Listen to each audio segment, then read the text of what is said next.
В Совете Федерации предложили вернуть вытрезвители. Для чего и как планируют заниматься гражданами, находящимися в состоянии алкогольного опьянения, в теме разбиралась Ульяна Шагина.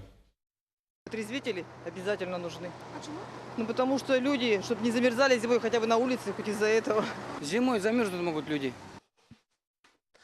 До 2011 года в Якутске существовал единственный медицинский вытрезвитель, и находился он вот в этом здании. Сейчас он находится в таком вот заброшенном состоянии, а раньше сотрудники правоохранительных органов доставляли сюда до 120 человек в сутки.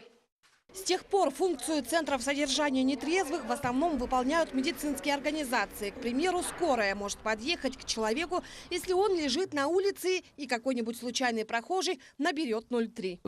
Во-первых, у нас повод вызову, который обозначен как «лежит пьяный». Ежегодно поступает более 6 тысяч вызовов. Из них где-то 11% по статистике госпитализируется, то есть нуждается в медицинской помощи. До 2011 года всех нетрезвых на улицах могли задержать и доставить в органы МВД. Сегодня же в полицию доставляют только пьяных дебоширов и нарушителей закона.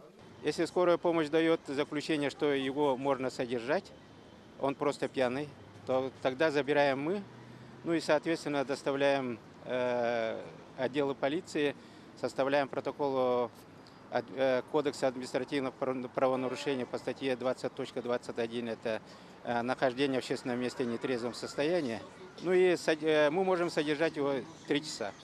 После этого мы его вынуждены отпустить в любом состоянии. Причем каждого нетрезвого сотрудники полиции вынуждены освидетельствовать в наркологии. Многие из них здесь же и остаются. По Богдана Чижика для таких имеется специализированная карантинная палата на 5 койко-мест. После того, как человек протрезвел, если он не захотел продолжить лечение, врачи вынуждены его отпустить. У нас в течение года поступило около 1500 человек в состоянии острой алкогольной интоксикации или это состояние алкогольного опьянения. 35% поступают по самообращению, остальные по скорой помощи. У нас добровольная госпитализация.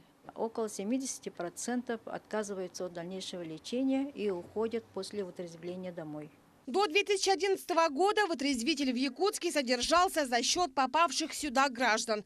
Суточное пребывание в этом учреждении стоило 1400 рублей. С улиц города сюда доставлялись даже те, кто не был сильно пьян и никому не мешал. Но была и светлая сторона. Это спасенные жизни и судьбы. Статистика говорит сама за себя. Ежегодно на улицах города от переохлаждения погибают порядка 30 человек.